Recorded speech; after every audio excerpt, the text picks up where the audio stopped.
Hello friends, welcome to AB technical hub. स्वागत है आप सभी का आपके अपने YouTube channel AB technical hub पर। जैसा कि आप सभी लोग को मालूम है, एबी टेक्निकल हब पर ITI previous year question paper के हल का सीरीज चल रहा है, जो कि न केवल आपको आईटीआई बल्कि CITS, TO and different types के टेक्निकल एग्जाम में काफी ज्यादा हेल्पफुल रहने वाला है। हम लोगों ने अब तक की क्लास में फिटर ट्रेड के 2018 के first semester, second semester, third semester व फोर्थ सेमेस्टर के ट्रेड थ्योरी पेपर का डिस्कशन किया। जिन लोगों ने अभी तक उस वीडियो को नहीं देखा तो प्लीज उस वीडियो को देखिए, जिसका लिंक नीचे डिस्क्रिप्शन में दिया गया है। तो आज हम लोग फिटर ट्रेड के 2019 एनुअल सिस्टम के फर्स्ट ईयर क्वेश्चन पेपर का डिस्कशन करेंगे, जिसमें टोटल 25 क्वेश्चन रहने वाले हैं, जो कि पार्ट 1 वीडियो रहेगा। तो चलिए स्टार्ट करते हैं।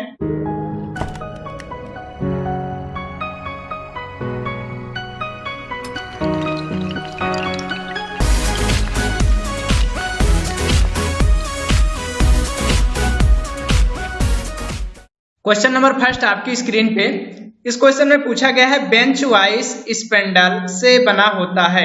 ऑप्शन इसमें दिया गया mild steel, option B cast iron, option C tool steel, option D bronze. तो सबसे पहले आइए हम लोग जानेंगे जो बेंच वाइज होती है वो किस टाइप्स की होती है, उसका यूज कहाँ पे किया जाता है, मेन उसका बनाने का पर्पज क्या है, वह किस मेटल की बनाई जाती है, उसके कौन कौन से सारे पार्ट्स होते हैं, टाइप्स के बारे में हम लोग जानेंगे। तो आपकी स्क्रीन पे एक फिगर हम लेके आएंगे, उसके माध्यम से आपको बेंच वाइज के बारे में बताएंगे। आपकी स्क्रीन पे एक फिगर दिख रहा होगा जिसमें एक बेंच वाइज दर्शाई गई है। तो सबसे पहले आइए हम लोग जानेंगे जो वाइसेज होती हैं उसका मेन पर्पज, उद्देश्य क्या होता है बनाने के लिए। क्या होता है कि वर्कशॉप में जॉब पर बहुत सारे जब ऑपरेशन किए जाते हैं, तो ऑपरेशन करने पर जॉब को एक निश्चित स्थान पर जकड़ कर रखने के लिए जिस विशेष जो साधन होता है उसका उपयोग किया जाता है, उसको वाइस के नाम से जाना जाता है। जिसको जॉब को इसमें होल्ड करके इसमें बहुत सारे ऑपरेशन किए जाते हैं, जैसे फाइलिंग, चिपिंग, रीमिंग, टैपिंग, हेक्साइंग व बैंडिंग इत्यादि बहुत सारे इस पे ऑपरेशन किए जाते हैं। इसकी यदि बात की जाए तो इसका जो साइज है हम लोग कैसे लेते हैं, तो इसमें जो जॉब प्लेट लगी होती है इसकी चौड़ाई से इसकी जो साइज है उसे आइडेंटिफाई किया जाता है। यदि बात की जाए इसके टाइप्स की, तो इसके टाइप्स की बात करें तो काफी ज्यादा टाइप्स के उपलब्ध होते हैं बाजार में। मेन इसका उद्देश्य होता है कि यहाँ कहाँ पे यूज किए जाते हैं, उसके पर्पज के आधार पे बनाए जाते हैं। आपकी स्क्रीन पे जो दिख रहा है इसे बेंच वाइज के नाम से जाना जाता है। इसका जो अधिकतर हम लोग अधिकांशतः उपयोग जो है बेंच पर इसे क्लैंप करके यूज करते हैं, जो कि फैब्रिकेशन शॉप में अधिकांशतः किया जाता है। इसके अलावा बात की जाए तो मशीन वाइज आती है, जिसका प्रयोग मेनली हम लोग मशीन पे होल्ड करके उसका यूज करते हैं। उसके अलावा बात की जाए तो पाइप वाइज आती है। पाइप वाइज का प्रयोग अधिकांशतः हम लोग पाइप को क्लैंप करने के लिए करते हैं। पाइप में जैसे गोल्ड राउंड बार होते हैं जितने सारे, उसको होल्ड करके उस पर आसानी से ऑपरेशन किए जा सकते हैं। उसके अलावा लेग वाइज आती है। लेग वाइज का प्रयोग हम लोग अधिकांशतः फोर्जिंग शॉप में यूज करते हैं, जिसका एक लेग नीचे जमीन आधार से जुड़ा होता है, उसको भी बेंच पे ही फिट करके काम किया जाता है। इसके अलावा हैंड वाइज आती है। हैंड वाइज को एक हाथ में पकड़कर दूसरे हाथ से ऑपरेशन उस पर किए जाते हैं। ये अधिकतर हम लोग इसका प्रयोग कीबे वगैरह बनाने में करते हैं। नेक्स्ट आता है पिन वाइज। पिन वाइज की बात की जाए तो पिन वाइज का हम लोग जो कि घड़ी साज वाले होते हैं वहां पे यूज करते हैं। इसके अलावा टूल मेकर्स वाइज आती है। टूल मेकर्स का प्रयोग हम लोग अधिकतर जो है फिनिशिंग वाले जॉब होते हैं वहां पे ऑपरेशन किए जाते हैं, ड्रिलिंग, टाइपिंग। इसके अलावा न्यूमेट्रिक वाइज आती है। न्यूमेट्रिक बात की जाए तो है कि हवा के प्रेशर से खुलती व बंद होती है। इसमें जो है इसकी खास बात क्या होती है न्यूमेट्रिक वाइज की, इसमें स्पंडल नहीं होते, इसमें वाल्व लगे होते हैं, उसी के माध्यम से खुलते बंद होते हैं। उसके अलावा हाइड्रोलिक वाइज आती है। हाइड्रोलिक वाइज का भी प्रयोग जो हाइड्रोलिक प्रेशर से खुलता व बंद होता है, इसके जो कंट्रोल होता है, कंट्रोलिंग के लिए इसमें जो वाल्व लगे होते हैं। यदि हम लोग बेंच वाइज के पार्ट्स की बात करें तो पार्ट्स आप यहाँ पे देख पा रहे होंगे, जो यहाँ पे ये जॉ लगी है इसको फिक्स जॉ के नाम से जाना जाता है। ये जो जॉ है इसे मूवेबल जॉ के नाम से जाना जाता है। आप यहाँ पे देख पा रहे होंगे तो पतली पतली पत्ती लगी है, इसको जॉ प्लेट के नाम से जाना जाता है। इसकी बात की जाए तो जॉ प्लेट को जो अधिकांशतः हम लोग टूल स्टील का बना के इसमें प्रयोग करते हैं। आप यहाँ पे देख पा रहे होंगे तो दो काउंटर संग स्क्रू लगे हो, दो इस प्लेट वाले जॉ में लगे होते हैं, जिसको इसका प्रयोग हम लोग करते हैं। जो जॉ प्लेट होती है इनको क्लैंप करने के लिए यूज किया जाता है। और आगे बात किया जाए तो आप यहाँ पे देख पा रहे होंगे एक स्पंडल लगा है। स्पंडल जो कि माइल्ड स्टील का बनाया जाता है। इसका जो हैंडल लगा है, हैंडल भी माइल्ड स्टील की बनाई जाती है। आप जो स्पंडल लगा है यहाँ पे इसके जो बीच होते हैं यहाँ पे एक बॉक्स नट लगाया जाता है जो कि ब्रॉन्ज मेटल का अधिकांशतः बनाया जाता है। बात की जाए जो बॉक्स नट होता है उसका मेन पर्पज क्या होता है, बॉक्स नट के माध्यम से हम लोग जो स्पंडल होता है उसको मूव करा के इसको जो जा होते हैं खोला व बांधा जाता है। यदि आगे बात की जाए तो इसको यहाँ पे जो होल दिख रहा है आप यहाँ पे नट बोल्ट लगा के इसको बेंच में क्लैंप कर सकते हैं।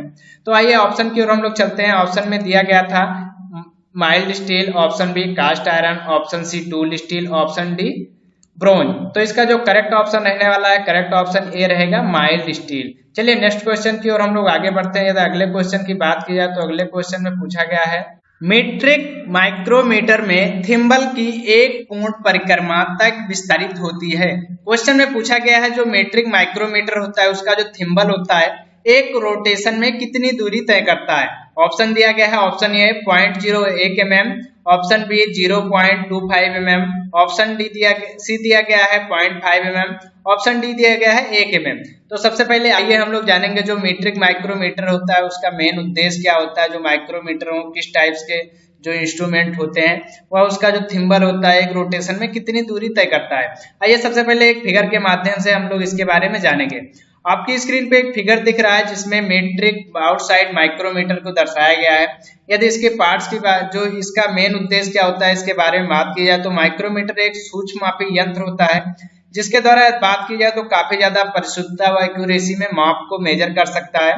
यदि मीट्रिक सिस्टम में बात की जाए तो यह 0.01 mm, यदि ब्रिटिश में सिस्टम में बात की जाए तो 0.001 इंच तक की एक्यूरेसी में जो कि जॉब को मेजर कर सकता है। यदि इसके पार्ट्स की बात की जाए तो पार्ट्स इसमें आप देख रहे होंगे जो यू या सी शेप का आकार का दिखाया गया है, इसको फ्रेम के नाम से जाना जाता है। आप यहाँ पे देख पा रहे होंगे छोटा सा जो इसको एनविल के नाम से जाना जाता है। आप यहाँ पे देख पा रहे होंगे जो रॉड दिखाई गई है इसको स्पंडल के नाम से जाना जाता है। यहाँ पे एक लॉक दिया गया है, लॉक के माध्यम से हम लोग जब रीडिंग लेते हैं तो इसे लॉक कर दिया जाता है ताकि जो रीडिंग है वो इधर उधर ना हो। उसके बाद ये जो पार्ट्स है इसको बैरल या स्लीव के नाम से जाना जाता है। यहाँ पे जो दिया गया है इसको थिम्बल के नाम से जाना जाता है।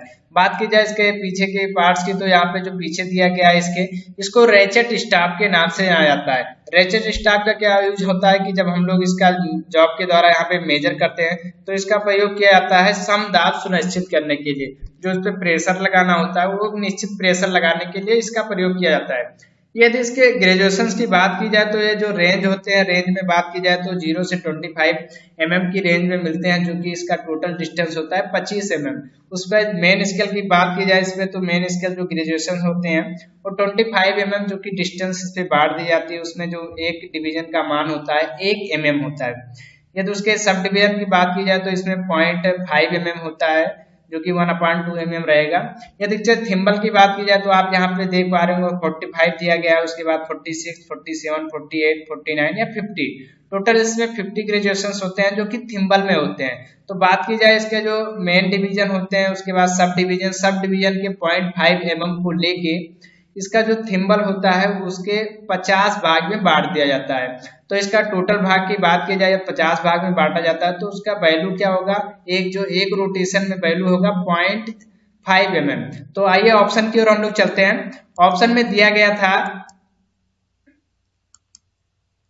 0.01 mm, 0.25 mm या 0.5 mm या 1 mm। तो इसका जो करेक्ट ऑप्शन रहने वाला है इसमें करेक्ट ऑप्शन सी रहेगा 0.5 mm।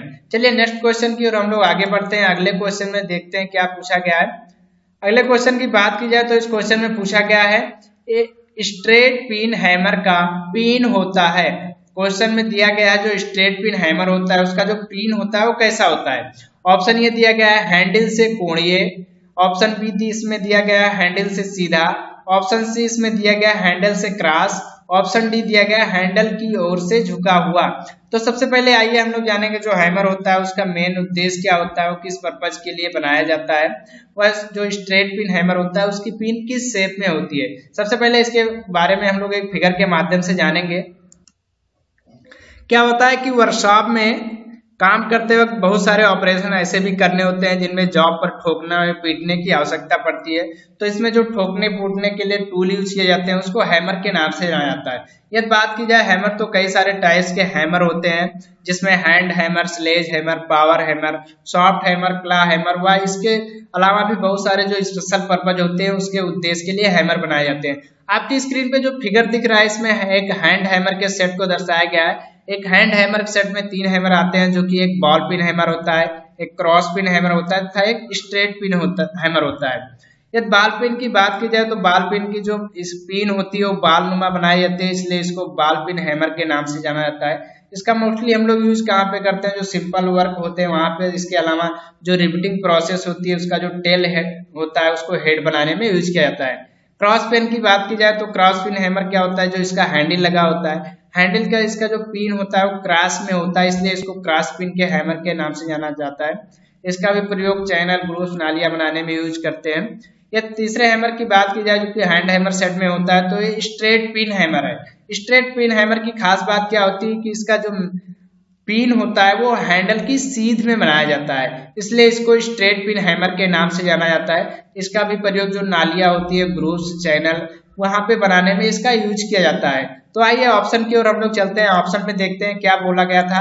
ऑप्शन में आप यहाँ पे देख पा रहे होंगे, ऑप्शन में दिया गया था हैंडल से कोणीय, हैंडल से सीधा, या हैंडल से क्रॉस, या हैंडल की ओर से झुका।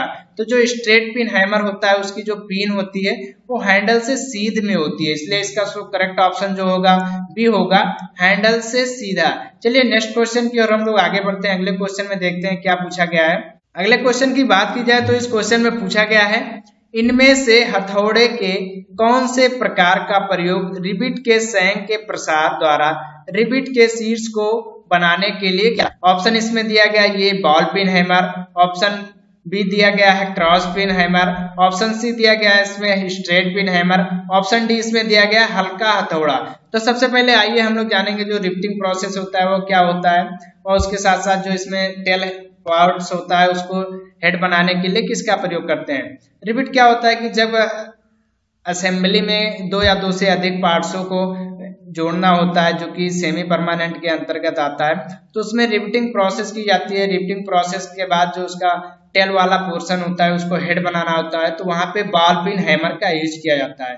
तो इसमें जो करेक्ट ऑप्शन इसका रहेगा, करेक्ट ऑप्शन ये रहेगा बॉल पिन हैमर। चलिए नेक्स्ट क्वेश्चन की ओर हम लोग आगे बढ़ते हैं। यदि नेक्स्ट क्वेश्चन की बात की जाए तो यहाँ पे पूछा गया है स्टील रूल से निर्मित होता है।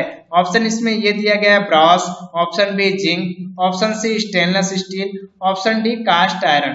तो स्टील रूल क्या होता है, सबसे पहले आइए हम लोग जानेंगे स्टील रूल के बारे में। उसका मेन उद्देश्य क्या होता है, बनाने का जो मेन पर्पज होता है क्या होता है, एक फिगर के माध्यम से सबसे पहले हम लोग इसके बारे में जानेंगे।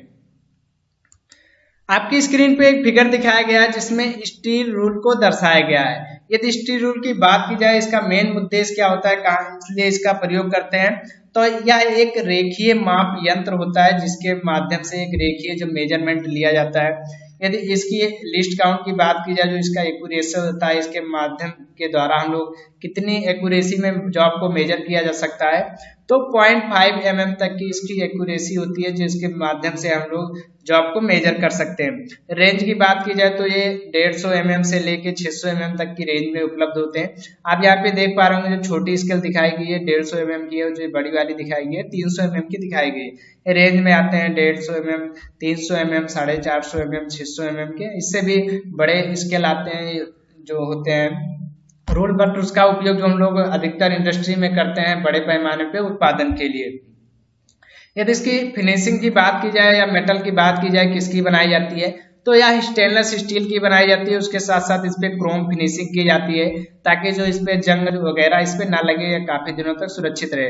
यदि इसकी ग्रेजुएशंस की बात की जाए तो इसमें जो ग्रेजुएशंस मार्किंग बने होते हैं उसकी जो थिकनेस होती है 0.12 से लेके 0.18 तक जो कि इसमें बनाई जाती है, जो खुदी होती है रेखाएं। आइए ऑप्शन की ओर हम लोग चलते हैं। ऑप्शन में देखें तो ऑप्शन में इसमें दिया गया था brass, zinc, stainless steel, cast iron. तो इसका जो करेक्ट ऑप्शन रहने वाला है इसमें सी रहेगा स्टेनलेस स्टील। चलिए नेक्स्ट क्वेश्चन की ओर हम लोग आगे बढ़े तो नेक्स्ट क्वेश्चन में देखते हैं क्या पूछा गया है। नेक्स्ट क्वेश्चन में पूछा गया है इनमें से क्या अप्रत्यक्ष मापन यंत्र है।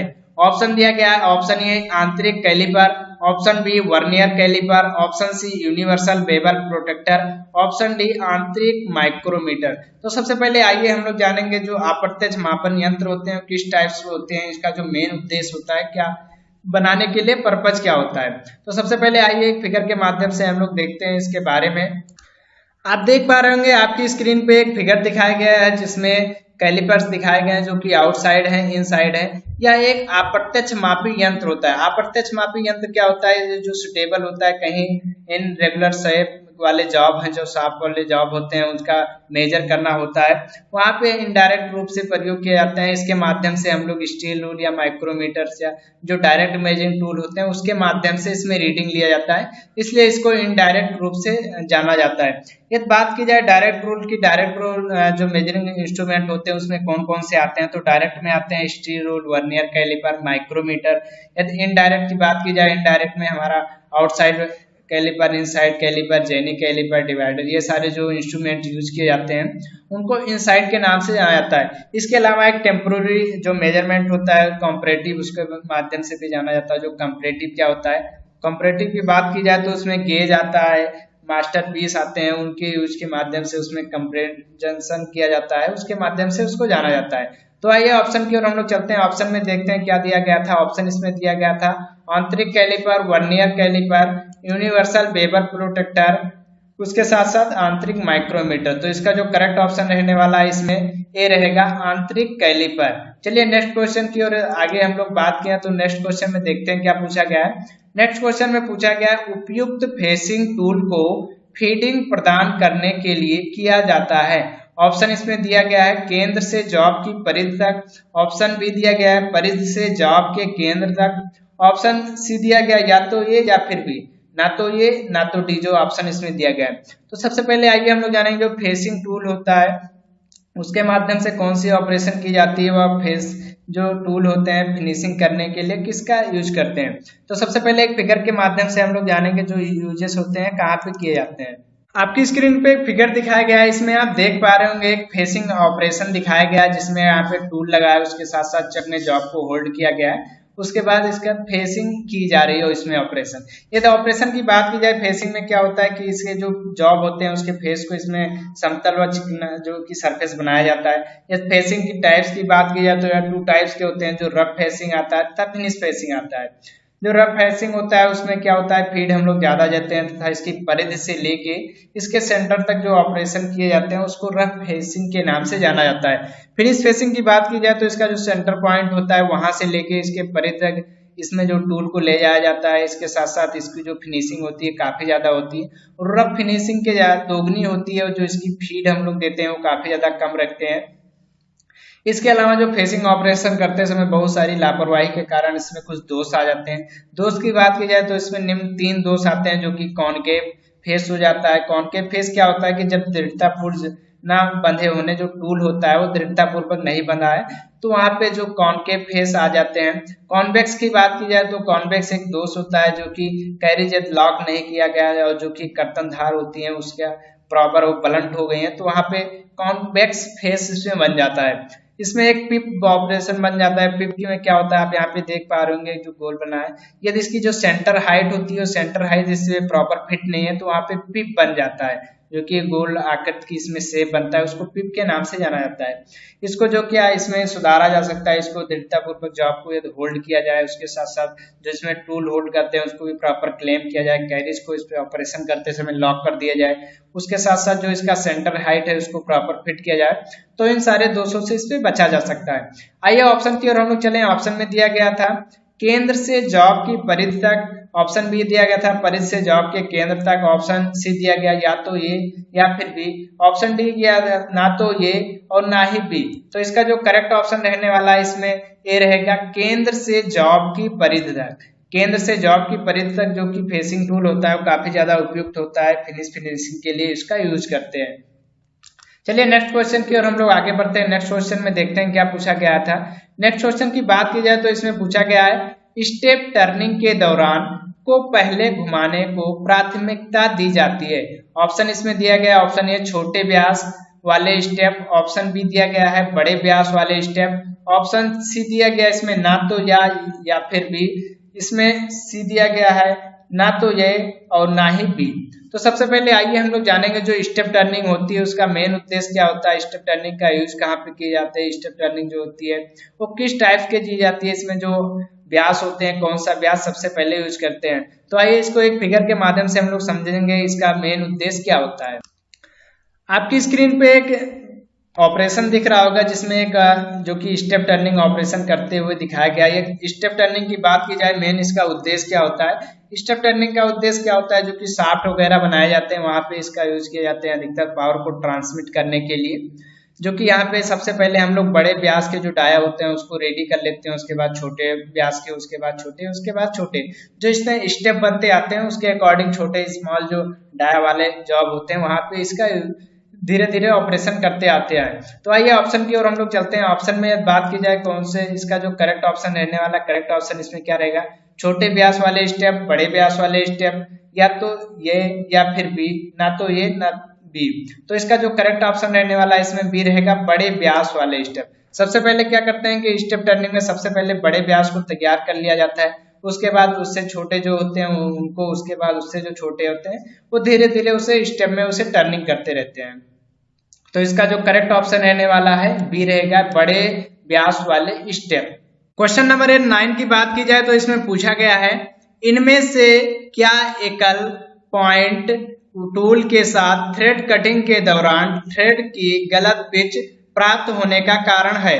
ऑप्शन इसमें दिया गया है, ऑप्शन ए बदले जाने वाले गियर का गलत चयन, ऑप्शन बी इसमें दिया गया है लेड जो स्क्रू है उसका घिस जाना, ऑप्शन इसमें सी दिया गया है आधे जो हाफ नट है उसका घिस जाना, ऑप्शन इसमें दिया गया है इनमें से कोई भी। तो क्या होता है जब एकल जो सिंगल पॉइंट कटिंग टूल होता है उसके द्वारा जब थ्रेड कटिंग की जाती है लेथ मशीन पे तो उसका जो गलत पिच कब प्राप्त होगा, जब जो गियर उसमें चेंज किए जाते हैं उसका जो चैन है वो गलत आधार पे हो गया है, उसके साथ साथ जो उसमें लीड स्क्रू है उसका जो लीड है पिच वो घिस गया है, उसके कारण भी उसका जो पिच है जो थ्रेड बनेगी वो गलत प्राप्त होगी। उसके साथ साथ जो उसमें हाफ नट यूज किए जाते हैं, हाफ नट यूज जो उसका भी घिस जाना एक कारण बन सकता है। तो सो इसका जो करेक्ट ऑप्शन इसमें रहने वाला है डी रहेगा, इनमें से कोई भी। इनमें से कोई भी कारण यदि उसमें हो जाता है तो जो सिंगल पॉइंट कटिंग टूल के द्वारा लेथ मशीन पे थ्रेड कटिंग का ऑपरेशन किया जाता है तो जो उसका पिच प्राप्त होगा वो गलत हो जाएगा, तो यूजर्स के नहीं कर पाएंगे उसका। तो सो इसमें जो करेक्ट ऑप्शन रहने वाला है इसमें इनमें से कोई भी, इसका डी ऑप्शन करेक्ट रहेगा। तो चलिए नेक्स्ट क्वेश्चन की ओर हम लोग आगे बढ़ते हैं। नेक्स्ट क्वेश्चन में बात की जाए क्या पूछा गया है, नेक्स्ट क्वेश्चन में पूछा गया है इनमें से कौन सा प्रचालन केंद्र के बीच वाले वर्कपीस पर नहीं किया जा सकता। ऑप्शन क्वेश्चन में पूछा गया है जो कि इसमें से कौन सा ऑपरेशन है जो लेथ मशीन पे हम लोग जो केंद्रों के बीच नहीं कर सकते हैं।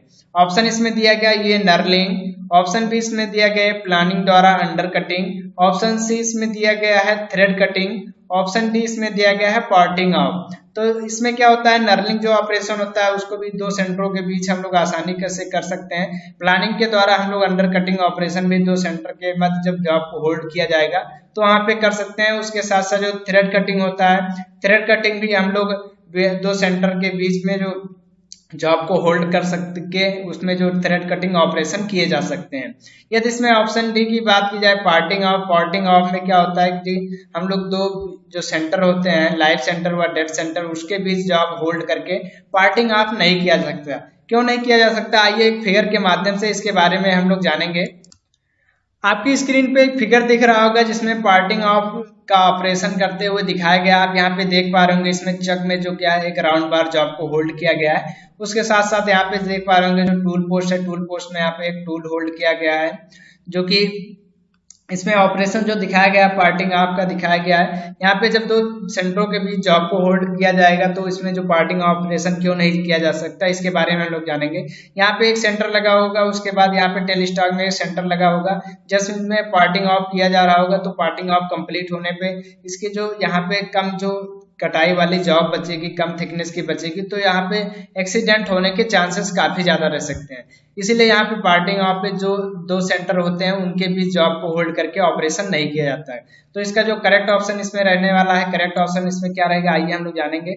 इसमें दिया गया था नर्लिंग, प्लानिंग द्वारा अंडर कटिंग, थ्रेड कटिंग या पार्टिंग ऑफ। तो इसका जो करेक्ट ऑप्शन इसमें डी रहेगा पार्टिंग ऑफ। चलिए नेक्स्ट क्वेश्चन की ओर हम लोग आगे बढ़े। नेक्स्ट क्वेश्चन की बात की जाए तो नेक्स्ट क्वेश्चन में पूछा गया है इनमें से किस वर्कपीस के व्यास को उनके बाहरी थ्रेड को काटने के पूर्व घुमाया जाना चाहिए। ऑप्शन इसमें दिया गया है मुख्य व्यास, ऑप्शन इसमें बी दिया गया है कोर व्यास, ऑप्शन सी इसमें दिया गया है पिच का व्यास, ऑप्शन सी इसमें दिया गया है शीर्ष का व्यास।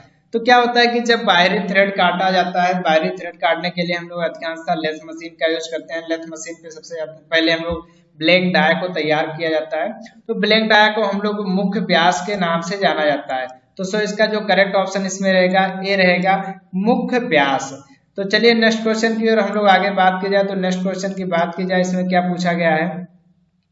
नेक्स्ट क्वेश्चन में पूछा गया है जब ग्राइंडिंग व्हील ग्राइंडिंग मशीन में काटने में विफल हो जाए तो इसके पीछे क्या समस्या हो सकती है।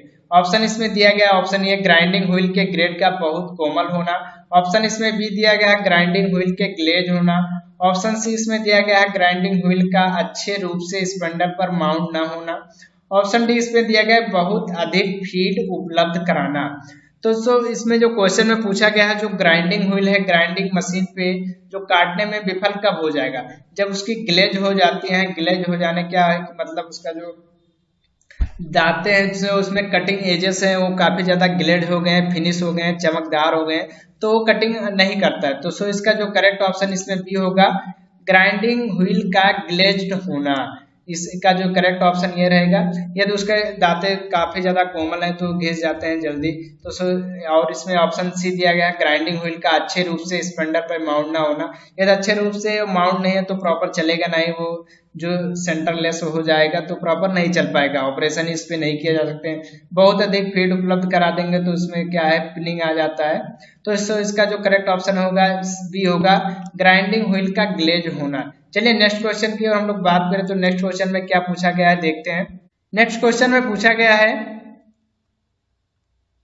इनमें से किसका प्रयोग टर्निंग के लिए बेलनाकार रफ कास्टिंग को पकड़ने के लिए किया जाता है। जो कि बेलनाकार जॉब वाले होते हैं जो रफ कास्टिंग के लिए मेन उद्देश्य किसका किया जाता है जो कि जॉब को होल्ड करने में। ऑप्शन ये दिया गया है 3 जा चक, ऑप्शन बी 4 जा चक, ऑप्शन सी कॉलेट चक, ऑप्शन डी चुंबकीय चक जो कि मैग्नेटिक चक आती है उसका प्रयोग। तो इसका जो करेक्ट ऑप्शन होगा इसमें बी होगा 4 जा चक। 4 जा चक का हम लोग अधिकांशतः जो कास्टिंग वाले जॉब होते हैं उनका प्रयोग रफ टर्निंग के लिए उसमें प्रयोग किया जाता है। सो इसका जो करेक्ट ऑप्शन बी होगा 4 जा चक। चलिए नेक्स्ट क्वेश्चन की बात की जाए हम लोग तो नेक्स्ट क्वेश्चन में देखते हैं क्या पूछा गया है। नेक्स्ट क्वेश्चन में पूछा गया है लाइव सेंटर का जो सम्मिलित कोण होता है वो कितना होता है। जो लाइव सेंटर होता है उसका प्रयोग हम लोग लेथ मशीन पे करते हैं जो कि चक की ओर इसे असेंबल किया जाता है। इसका इस ऑप्शन की इसमें बात की जाए तो इसमें दिया गया है 30 degree, option B 45 degree, option C 60 degree, option D 90 degree. तो इसका जो करेक्ट ऑप्शन रहने वाला है इसमें सी रहेगा 60 डिग्री। जो लाइव सेंटर का जो एंगल होता है वो 60 डिग्री होता है। सो इसका जो करेक्ट ऑप्शन सी होगा इसमें 60 डिग्री। चलिए नेक्स्ट क्वेश्चन की ओर हम लोग आगे बढ़ते हैं। नेक्स्ट क्वेश्चन में देखते हैं क्या पूछा गया है। नेक्स्ट क्वेश्चन की बात की जाए तो नेक्स्ट क्वेश्चन में पूछा गया है 3 जाचक के आकार को किसके द्वारा उल्लिखित किया जा सकता है। जो 3 जाचक होते हैं उसका जो मेन स्पेसिफाइड होता है वो किस प्रकार से स्पेसिफिकेशन दिया जाता है। ऑप्शन इसमें दिया गया है प्रत्येक जा का आकार, ऑप्शन बी प्रत्येक जा की मोटाई, ऑप्शन सी चक की बॉडी का व्यास, ऑप्शन डी इसमें चक की बॉडी की चौड़ाई। तो इसका जो करेक्ट ऑप्शन रहने वाला है इसमें सी रहेगा चक की बॉडी का व्यास। चक की बॉडी के द्वारा उसमें 3 जा चक को हम लोग आइडेंटिफाई करते हैं। जो उसका उल्लिखित स्पेसिफाइड जो किया जाता है वो चक की बॉडी जो व्यास होता है उसके माध्यम से करते हैं।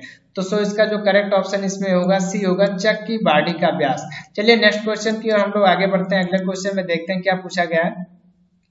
अगले क्वेश्चन में पूछा गया है एक कोणीय वर्क पीस को फेस किया जाना हो तो उसे किस पे माउंट किया जाना चाहिए। क्वेश्चन में पूछा गया एक कोणीय जो वर्कपीस है यदि उस पे फेसिंग ऑपरेशन कर रहा हो तो उसको कहाँ पे क्लैंप किया जाएगा।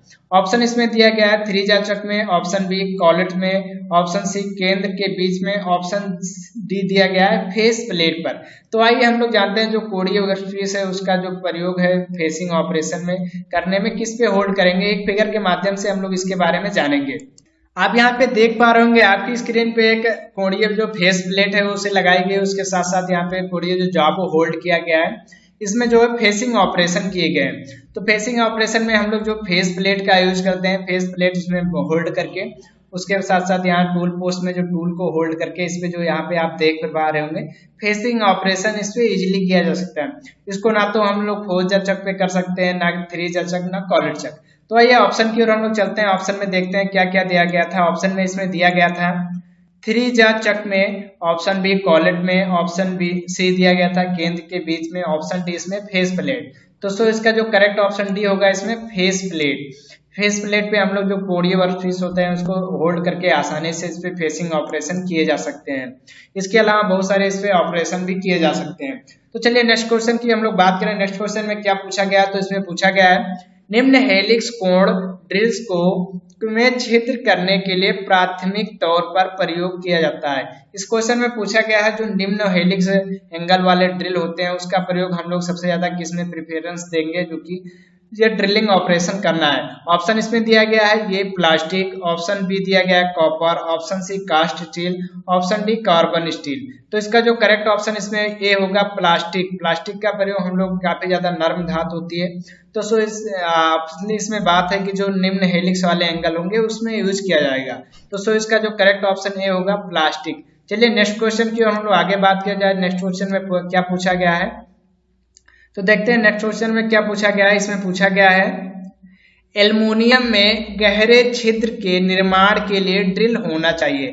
क्वेश्चन में पूछा गया है जो एल्युमिनियम है उसमें गहरे काफी ज्यादा छिद्र करना है तो उसमें क्या होना चाहिए। ऑप्शन इसमें दिए गए हैं उच्च हेलिक्स एंगल, ऑप्शन बी इसमें दिया गया है टेपर सैंक, ऑप्शन सी निम्न बिंदु कोण, ऑप्शन डी इसमें दिया गया है कोई स्लिप नहीं। तो सो इसका जो करेक्ट ऑप्शन इसमें होगा, करेक्ट ऑप्शन इसमें ये रहेगा उच्च हेलिक्स एंगल। उच्च हेलिक्स एंगल क्या होता है कि उसमें काफी ज्यादा हेलिक्स एंगल रहेगा तो जो काफी ज्यादा गहरे में उसे ड्रिल करना है तो आसानी से जो चिप्स फ्लो हो वो आसानी से हो जाएगा। तो सो इसका जो करेक्ट ऑप्शन ए होगा उच्च हेलिक्स एंगल। चलिए नेक्स्ट क्वेश्चन की ओर हम लोग आगे बढ़ते हैं। नेक्स्ट क्वेश्चन में देखते हैं क्या पूछा गया है। नेक्स्ट क्वेश्चन की बात की जाए तो इसमें पूछा गया है बेंच वाइज को भी कहा जाता है। ऑप्शन इसमें दिया गया है option A work bench work vice, option B engineer vice, option C machine vice, option D fitter vice. तो इसका जो करेक्ट ऑप्शन रहने वाला है सबसे पहले हम लोग जानेंगे क्वेश्चन में क्या पूछा गया है। जो बेंच वाइज होती है उसको किस नाम से जाना जाता है। जो बेंच वाइज होती है उसको स्पेशली हम लोग ज्यादा फिटिंग शॉप में यूज किया जाता है, उसको इंजीनियर वाइज के भी नाम से जाना जाता है क्योंकि इसका ज्यादा काफी मोस्टली हम लोग यूज करते हैं। तो सो इसका जो करेक्ट ऑप्शन इसमें भी होगा इंजीनियर वाइज। चलिए नेक्स्ट क्वेश्चन की हम लोग आगे बात करें तो क्वेश्चन में पूछा गया है एक वर्नियर कैलिपर में मुख्य स्केल की रीडिंग 40 mm है तो मुख्य स्केल के साथ होने वाली वर्नियर डिवीजन 28 डिवीजन है तो टोटल रीडिंग कितनी होगी। ऑप्शन इसमें दिया गया है 40.46 mm, ऑप्शन बी इसमें दिया गया है 40.56 mm, ऑप्शन सी इसमें दिया गया 40.28 mm, ऑप्शन डी दिया गया है इसमें 40.00 mm। तो इसका जो करेक्ट ऑप्शन इसमें क्या रहेगा, ऑप्शन इसमें बी रहेगा 40.56 mm। इसमें क्या होता है जो कि वर्नियर कैलिपर में जो मेन स्केल रीडिंग होती है 40 mm इसमें दर्शाया गया है, उसके साथ साथ इसमें जो वर्नियर डिवीजन दिया गया है 28 डिवीजन। तो 28 डिवीजन में क्या करेंगे हम लोग 0.02 से मल्टीप्लाई करा देंगे। 0.02 से मल्टीप्लाई कराने के बाद इसमें 0.56 आएगा। उसके बाद टोटल इसमें जो 40 mm दिया गया है मेन रीडिंग उसको इसमें ऐड कर देंगे तो मेन रीडिंग ऐड करने के बाद इसमें 40.56 mm रीडिंग आएगा। तो सो इसका जो करेक्ट ऑप्शन इसमें बी होगा 40.56 mm। चलिए नेक्स्ट क्वेश्चन की ओर हम लोग आगे बात करें इसमें क्या पूछा गया है तो देखते हैं। नेक्स्ट क्वेश्चन में पूछा गया है वह ड्रिलिंग मशीन क्या कहलाती है जिसके समान शीर्ष में एक से अधिक ड्रिल को प्रयोग में लाया जाता है। क्वेश्चन में पूछा गया है वो कौन सी ड्रिल मशीन है जिसके प्रयोग में एक से अधिक जो है ड्रिलिंग ऑपरेशन किए जा सकते हैं। ऑप्शन इसमें दिया गया है ये संवेदनशील drilling machine, option B pillar drilling machine, option C इसमें दिया गया है radial drilling machine, option D multi spindle drilling machine. तो आइए सबसे पहले हम लोग एक फिगर के माध्यम से जानते हैं जो ड्रिलिंग मशीन होती है एक से अधिक उसमें जो ड्रिल प्रयोग किए जाते हैं वो किस टाइप्स की होती है। आप देख पा रहे होंगे आपकी स्क्रीन पे एक फिगर दिखाया गया है जिसमें मल्टी स्पेंडल ड्रिल को दर्शाया गया है। आप यहाँ पे विभिन्न टाइप के जो हेड हैं दिखाए गए हैं जो कि डिपेंड करता है हमारा जो वर्क पीस है किस शेप में है, उसके आधार पे इसका हेड का चयन कर सकते हैं। उसके बाद इसमें जो ड्रिलिंग ऑपरेशन आसानी से किया जाता है, जहाँ यहाँ पे स्पेंडल लगा होता है वहां पे इसे हेड को फिक्स कर दिया जाता है, उसके बाद इसमें आसानी से ड्रिलिंग ऑपरेशन किए जा सकते हैं। तो इसमें जो करेक्ट ऑप्शन रहेगा मल्टी स्पेंडल ड्रिल रहेगा। आइए ऑप्शन की ओर हम लोग चलते हैं। ऑप्शन में दिया गया था संवेदनशील drilling machine, option B pillar drilling machine, option C radial drilling machine, option D multi spindle drilling machine. तो सो इसका जो करेक्ट ऑप्शन इसमें होगा डी होगा multi spindle drilling machine. Option C इसमें दिया गया है रेडियल ड्रिलिंग मशीन। इसकी बात की जाए तो इसका मेन उद्देश्य क्या होता है, किसी भी दिशा में इसको घुमा के जो ड्रिलिंग ऑपरेशन किए जा सकते हैं, साथ साथ इसमें किसी भी एंगल पे ड्रिलिंग आसानी से किया जा सकता है। उसमें एक रेडियल आर्म लगी होती है उसी के माध्यम से। ऑप्शन बी इसमें दिया गया है pillar drilling machine. Pillar drilling की बात की जाए तो इसमें जो पिलर की टाइस में इसका जो बेस के आधार पे इसे फिक्स किया जाता है, काफी ज्यादा ऊंचाई पे होता है। मेन उसका पर्पज ये सिंपल वर्क के लिए यूज किया जाता है। उसके साथ दिया गया इसमें संवेदनशील जो ड्रिलिंग मशीन है उसका भी प्रयोग हम लोग सिंपल वर्क के लिए करते हैं। तो चलिए नेक्स्ट क्वेश्चन की ओर हम लोग आगे बढ़ते हैं। नेक्स्ट क्वेश्चन में देखते हैं क्या पूछा गया था। यदि अगले क्वेश्चन की बात की जाए तो इसमें पूछा गया है फाइल की ग्रेड को किसके द्वारा ज्ञात किया जा सकता है। क्वेश्चन में पूछा गया जो फाइल की ग्रेड होती है वो किस प्रकार आइडेंटिफाई की जाती है। ऑप्शन इसमें ये दिया गया है फाइल की लंबाई, ऑप्शन बी फाइल की चौड़ाई, ऑप्शन इसमें जो है सी दिया गया है दांतों के बीच के रिक्त स्थान द्वारा, ऑप्शन इसमें डी दिया गया है प्रयोग में लाई गई धातु की श्रेणी द्वारा। तो सबसे पहले हम लोग जानेंगे जो फाइल होता है उसका मेन उद्देश्य क्या होता है, फाइल किस मेटल की बनाई जाती है, किस टाइप्स की होती है, उसके साथ साथ जो इसका स्पेसिफिकेशन है किस प्रकार से दिया जाता है। फाइल एक प्रकार का जो हैंड कटिंग टूल होता है जिसके माध्यम से हम लोग जो सरफेस होती है उस पर अनावश्यक धात होती है उसको हटाने रिमूव करने के लिए यूज किया जाता है, जो कि छोटे छोटे कड़ों के रूप में वो आसानी से रिमूव किया जाता है। उसके साथ साथ जो फिटिंग शॉप होते हैं वहाँ पे भी इसका जो बर्स होते हैं वहाँ पे हटाने के लिए इसका यूज कर सकते हैं। इसके बाद की जाए तो कई सारे जो इसका स्पेसिफिकेशन है हम लोग देते हैं जो कि लेंथ पे डिपेंड करती है, उसके साथ साथ ग्रेड तथा कट व शेप पे डिपेंड करती है। यदि इसकी ग्रेड की बात की जाए तो ग्रेड कई सारे ग्रेड में पाए जाते हैं जो कि रफ होता है, बास्टर्ड, सेकेंड कट, स्मूथ व डेड स्मूथ आती है। तो इसकी ग्रेड की जो स्पेसिफिकेशन हम लोग देते हैं जो दो दांतें होती हैं उनके बीच की कितनी जो डिस्टेंस है उसके आधार पे दिया जाता है। तो इसमें इसका जो करेक्ट ऑप्शन रहेगा सी रहेगा दांतों के बीच के रिक्त स्थान के द्वारा। तो इसलिए इसका जो करेक्ट ऑप्शन इसमें सी रहेगा। इसके द्वारा हम लोग जो ग्रेड होता है उसकी आइडेंटिफाई करते हैं। यदि फाइल की लंबाई की बात की जाए तो टोटल उसकी जो लेंथ होती है जो हील से लेकर पॉइंट तक होती है उसके द्वारा हम लोग उसको आइडेंटिफाई करते हैं कितनी लेंथ की जो फाइल यूज है। उसके साथ साथ फाइल की चौड़ाई की बात की जैसे इसकी विड्थ होती है, चौड़ाई कितनी है, फेस की होती है। उसके बाद बात की जाए प्रयोग में लाई जाने वाली धात की श्रेणी, ये धात जो मेनली हम लोग क्या करते हैं हाई कार्बन स्टील का प्रयोग जो फाइल यूज किया जाता है। चलिए नेक्स्ट क्वेश्चन की हम लोग बात करें तो 23 क्वेश्चन में पूछा गया है सामान्य तौर पर प्रयोग में लाए जाने वाले 3 पॉइंट वाले माइक्रोमीटर की न्यूनतम गणना क्या होती है। जो 3 पॉइंट वाले इंटरनल माइक्रोमीटर होते हैं उसकी जो रीडिंग होगी कितनी होगी क्वेश्चन में पूछा गया है। इसमें ऑप्शन ये दिया गया 0.006 mm, option B 0.005 mm, option C 0.002 mm या ऑप्शन डी 0.001 mm। तो आइए सबसे पहले हम लोग जाने जो 3 पॉइंट इंटरनल माइक्रोमीटर होते हैं उसके बारे में फिगर के माध्यम से हम लोग समझते हैं किस टाइप्स के होते हैं। आप यहाँ पे देख पा रहे होंगे आपकी स्क्रीन पे दिखाया गया जो कि 3 पॉइंट इंटरनल माइक्रोमीटर है। इसके द्वारा जो इंटरनल स्लॉट्स होते हैं, ग्रूव्स होते हैं, ये जो चौड़ाई होती है उसको मेजर किया जा सकता है। तो इसके द्वारा हम लोग काफी ज्यादा एक्यूरेसी में जो कि मेजर कर सकते हैं जो जॉब होती है, स्लॉट होती है उसकी चौड़ाई को। तो आइए ऑप्शन की ओर हम लोग चलते हैं। ऑप्शन में देखते हैं क्या क्या दिया गया था। ऑप्शन इसमें दिया गया था ये 0.006 mm, option B 0.005 mm, option C इसमें दिया गया था 0.002 mm, ऑप्शन डी इसमें दिया गया था 0.001 mm। तो सो इसका जो करेक्ट ऑप्शन इसमें रहेगा डी रहेगा 0.001 mm। इतनी एक्यूरेसी तक हम लोग जो 3 पॉइंट वाले इंटरनल माइक्रोमीटर का यूज करते हैं उसके द्वारा जो मेजर किया जा सकता है। तो चलिए नेक्स्ट क्वेश्चन की हम लोग आगे बढ़ते हैं, देखते हैं अगले क्वेश्चन में क्या पूछा गया है। 24 क्वेश्चन में पूछा गया है हार्ड एंड स्टील अवयव की टेम्परिंग का क्या उद्देश्य होता है। जो हार्ड स्टील होती है उसके बाद हार्डनिंग करने के बाद जो टेम्परिंग प्रोसेस की जाती है उसका मेन पर्पज क्या होता है। ऑप्शन इसमें दिया गया है सख्तता को बढ़ाना, जो टफनेस है उसको बढ़ाना, या ऑप्शन बी इसमें दिया गया है भंगुरता को कम करना, या ऑप्शन डी सी इसमें दिया गया है तन्यता को बढ़ाना, ऑप्शन डी इसमें दिया गया है मजबूती को बढ़ाना। तो टेम्परिंग प्रोसेस क्या होता है कि जब हमारा जॉब होता है उसको हार्ड किया जाता है, हार्ड करने के बाद उसमें जो स्ट्रक्चर बनता है काफी ज्यादा रिफाइन होने के बाद उसमें जो स्ट्रक्चर तैयार होता है वो काफी ज्यादा ब्रिटल हो जाता है। ब्रिटल होने के बाद उसमें एक ऑपरेशन किया जाता है जिसमें मेटल जो होता है उसको गर्म करने के बाद उसको छोड़ दिया जाता है ठंडा होने के लिए। ठंडा होने के लिए जो उसे टेम्परिंग प्रोसेस के नाम से जाना जाता है। तो उसमें क्या होता है जो ब्रिटलनेस आती है उसको कम किया जाता है। तो सो इसमें जो करेक्ट ऑप्शन इसमें रहेगा बी रहेगा भंगुरता को कम करना। मेन उसका जो पर्पज होता है वो ब्रिटलनेस को कम करना। यदि ब्रिटलनेस उसमें कम हो जाएगा तो ऑब्वियसली बात है जो उसका टफनेस होता है वो काफी ज्यादा जो हार्डनेस होती है वो बढ़ जाएगी। तो सो इसमें जो करेक्ट ऑप्शन बी रहेगा भंगुरता को कम करना। चलिए नेक्स्ट क्वेश्चन देखते हैं नेक्स्ट क्वेश्चन में क्या पूछा गया है। नेक्स्ट क्वेश्चन की बात की जाए तो इसमें पूछा गया है शीट धातु के फोल्ड हुए सीधे किनारे और तीक्ष्ण बैंड्स का निर्माण करने के लिए इनमें से किस स्टेक का प्रयोग किया जाता है।